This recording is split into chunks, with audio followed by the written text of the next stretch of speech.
So yun mga idol, eto na ang ating brand new 2026 Bajaj Dominar 400. This is the latest model, nilaunch lamang kahapon or today ng Tri Motors. Sila na po yung bagong distributor mga idol. At itong model na to, meron tayong tatlong kulay na pagpipilian. We have Aurora Green, Red at Charcoal Black.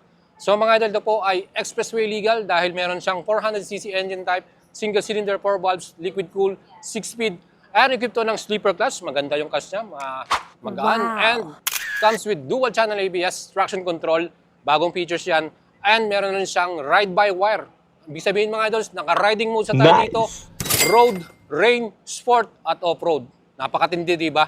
Hindi pa natatapos yan mga idol. Ito, kumpleto na rin sa accessories dahil meron tayong handguard cover, crash guard, at meron tayong bash plate, at top box frame. Napakaswabe talaga mga idol. Ano? And mga idol, ito pong katanungan dito. Ang presyo po nito, very affordable, 208,888 pesos. Meron ka ng isang 400cc na big bike, no? Sport Touring Dominar 400. Subukan natin mga idol, subukan natin. Ayan. Wow, grabe. Ang swabe niya. So, start natin.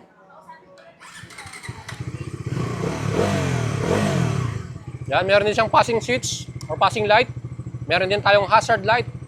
So, meron tayong passing switch dito mga idol. Ayan. Ayan, meron tayong hazard. Nakita nyo naman yung hazard natin. All LED ang mga ilaw natin dito mga idol. Meron na rin tayong USB charger nandito sa tangke.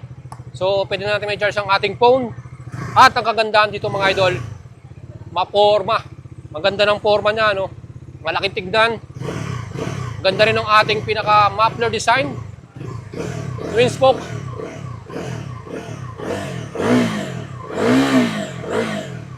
Grabe mga idol, swabing-swabe talaga ang bagong Dominar 400. Kung gusto natin ito mga idols, mag-PM lang kayo sa atin. Subukan ng Alagang Boyet at susubukan natin kayong matulungan makabili nito, cash man yan or financing. Kaya tara na mga idols.